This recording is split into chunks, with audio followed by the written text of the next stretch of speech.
علیکم ورحمۃ اللہ وبرکاتہ۔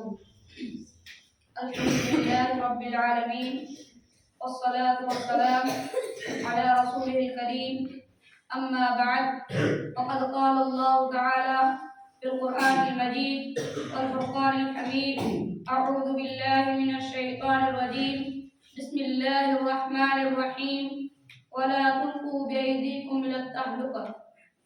محترم صدر انجمن، اصحاب حکم، مشفق و مربی اساتذہ کرام اور میرے ہمنشین ساتھیوں، آج کی اس پررونق مجلس میں مجھ کو جس عنوان کے تحت لب کشائی کرنے کا موقع مل رہا ہے وہ ہے خودکشی کے خطرناک نتائج۔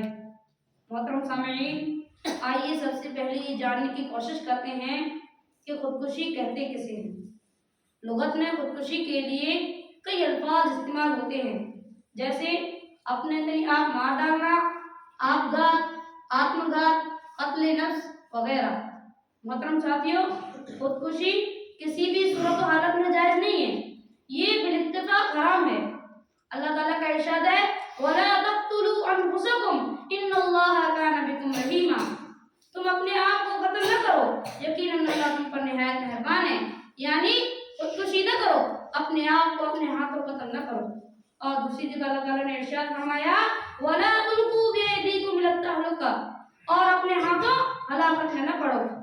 ان قرآن آیات سے معلوم ہوا کہ اپنے آپ کو اپنے ہاتھوں ہلاکت میں ڈالنا ایک کبیر اور حرام عمل ہے، اور اس کے نتائج بھی خطرناک ثابت ہوتے ہیں، جیسا کہ صحیح بخاری میں ایک حدیث ہے جس میں نبی صلی اللہ علیہ وسلم نے ارشاد فرمایا: من تردى من جبل فقتل نفسه فهو في نار جہنم يتردى فيه خالدا مخلدا فيها ابدا۔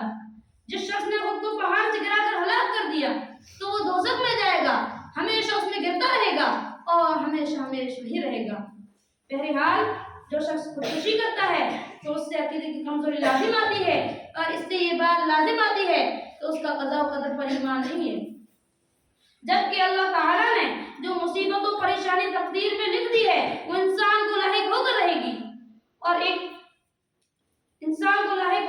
گی، اور عقل مند شخص وہ ہے جو مصیبت پر صبر کا مظاہرہ کرے، لیکن اس کے بجائے انسان رب کریم کی رحمت سے مایوس ہو کر اپنے آپ کو ہلاکت میں ڈال دیتا ہے، پھر اس کی وجہ سے اس کے اہل و عیال اور خاندان پر اس کا برا اثر پڑتا ہے، اور گھر والوں کو پریشانی میں ڈال دیتا ہے، اور اس کی اولاد ناامیدی کا شکار ہو جاتی ہے، بلکہ پورا گھر اجڑ جاتا ہے۔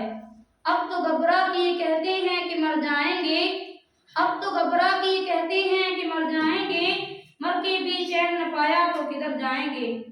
محترم سامعین، یاد رکھیے، خودکشی مسائل کا حل نہیں بلکہ بے انتہا مسائل کا سبب ہے، اور ایک مومن کے لیے یہ دنیا ہی سب کچھ نہیں ہے بلکہ یہ عارضی زندگی ہے۔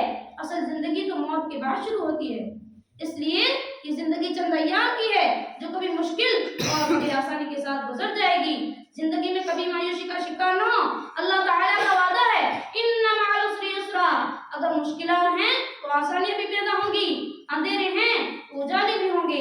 مصائب سے گھبرا کر زندگی سے ہاتھ نہ دھوئیں بلکہ آخرت کو مد نظر رکھ کر زندگی گزاریں۔ دل نا امید تو نہیں ناکام ہی تو ہے، لمبی ہے غم کی شام مگر شام ہی تو ہے۔ نسل نو کی تربیت کیجیے اور ان کو سنگین اقدامات اور کبائر سے بچائیے۔ اللہ رب العالمین سے دعا ہے کہ اللہ تعالیٰ ہم سب کو گناہوں سے محفوظ رکھے اور زندگی کی قدر و قیمت سمجھنے کی توفیق عطا فرمائے۔ آمین۔ السلام علیکم ورحمۃ اللہ وبرکاتہ۔